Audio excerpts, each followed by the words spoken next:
Assalamualaikum warahmatullahi wabarakatuh. Ya cuy, balik lagi sama admin di Suwarni Channel. Masih dalam melanjutkan video sebelumnya di mana Siulan yang mencoba menyergap Taisan untuk menyelamatkan Cha Yuhua. Namun ternyata Yuhua datang atas kemauannya sendiri dan Siulan pun akhirnya memihak Yuhua. Sebelum itu Mimin mau ucapin terima kasih yang udah support channel ini dan selamat datang untuk yang baru bergabung.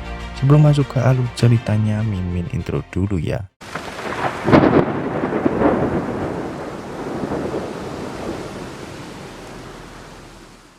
Scene pertama kita diperlihatkan oleh Ketua Zhang yang memberikan pematiknya untuk Tuan Wang Hao cuy, sambil berkata, "Apa kau tahu soal kembaran dari Baek Dokyung, Tuan Wang?" Soal itu aku memang pernah mendengar bahwa Dokyung memiliki kembaran, dan belum lama ini dia telah meninggal. Memangnya ada apa Ketua Zhang? Jawab Tuan Wang ini cuy. Ketua Zhang kemudian menjelaskan bahwa kembarannya Baek Dokyung adalah pasukan khusus di bawah timnya yang memiliki kemampuan di atas rata-rata prajurit biasa. Sedangkan kakaknya adalah bos dari Taisan yang dulu pernah dilatih oleh Yakuza. Dan ini seperti langit dan bumi.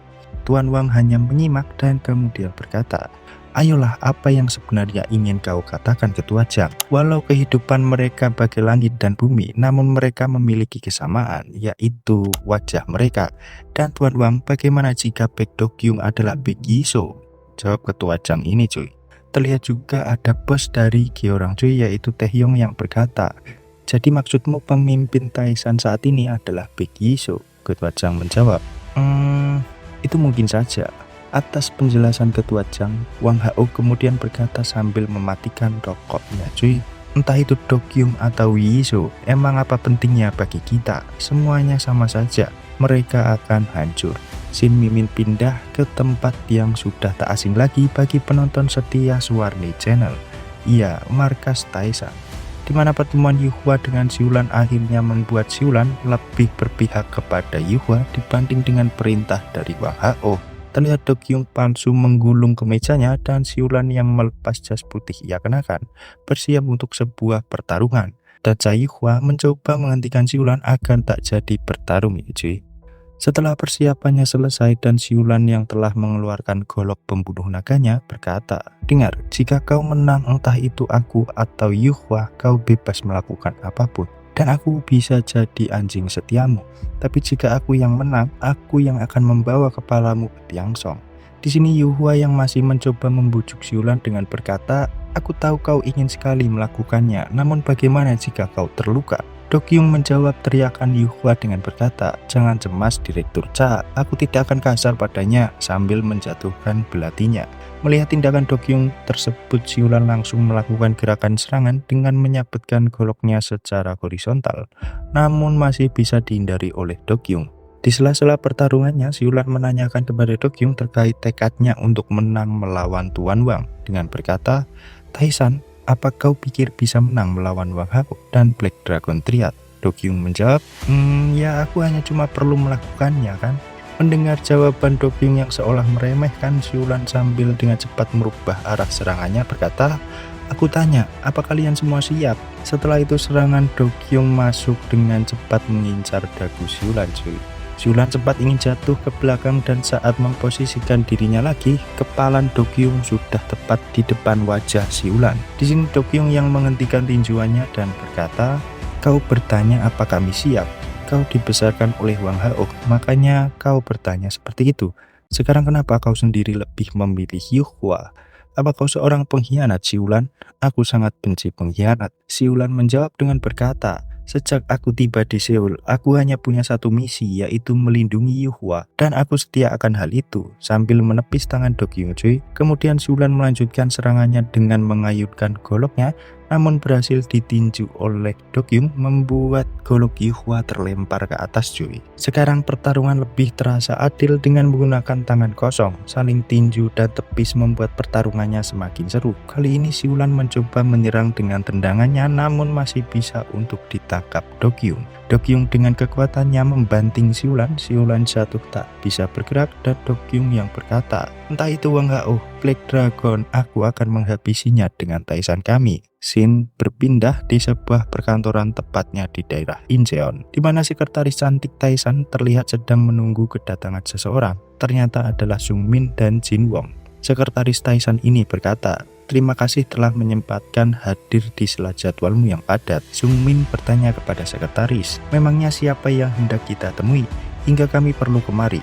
"Mohon maaf Presidirli, aku belum bisa mengatakannya, dan ayo kita menuju lantai ke-6, jawab sekretaris Taishan ini cuy. Karena lift sedang dalam perbaikan, mereka pun akhirnya lewat tangga. Saat telah tiba, tepat di dalam kamar terlihat seseorang yang terbaring terhalang oleh kain putih. Di sini Lee Sungmin masih bertanya-tanya dalam hatinya, siapa orang ini?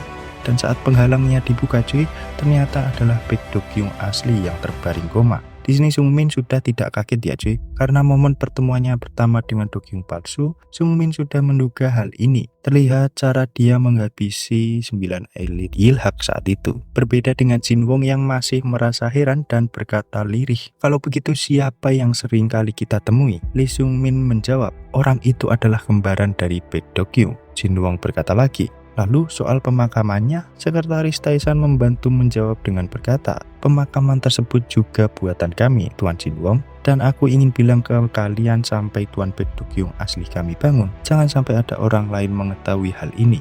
Dan sambil menyodorkan sebuah foto ke Lee Sungmin, sekretaris ini berkata, "Dia adalah saudara sumpah Baek Dokyung saat di Jepang, yaitu Oyama Shogo.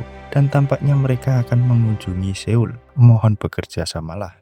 Kali ini sedikit memperlihatkan latar belakang dari Oyama Gumi ya cuy.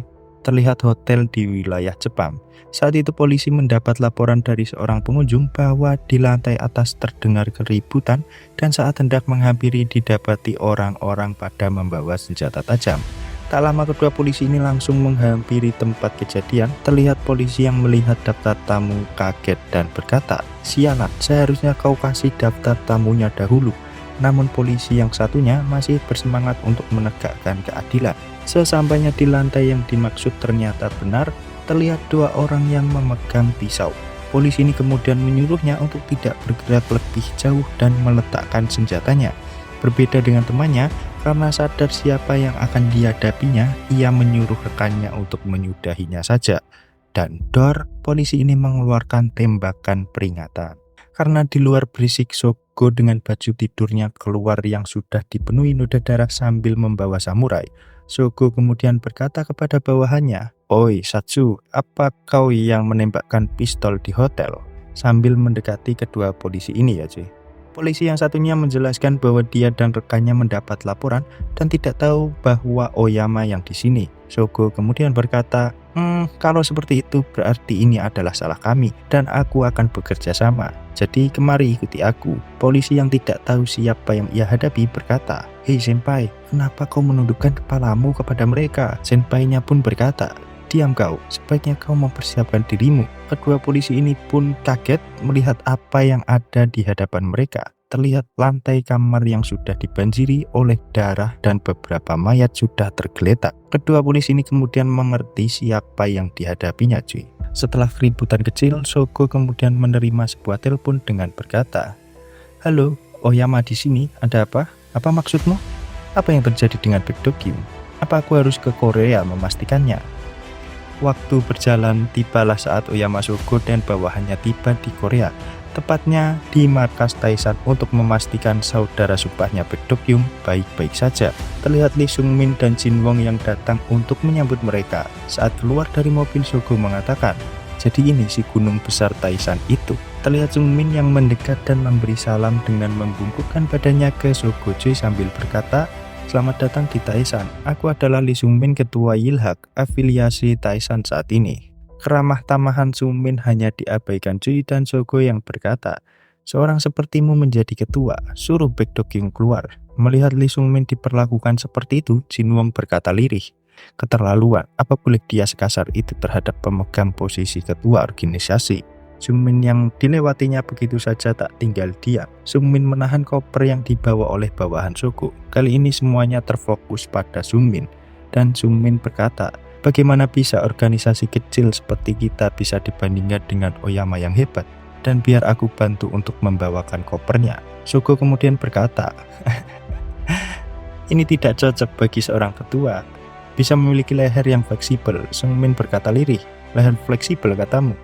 Jika cuma leher akan aku berikan sebanyak yang kau mau. Shogo kemudian mendekati Lee Sungmin berbisik sambil memegang kepala Sungmin cuy. Sepertinya kau tahu apa itu tata krama. Tapi pria tua di belakangmu masih berdiri tegak dan berkata kasar tadi kan? Nobu, pergi dan lenturkan leher pria tua itu. Anak buah Shogo kemudian mencoba menyerang Jinwoo dengan kapak, namun masih bisa dihindari oleh Jinwoo ya cuy.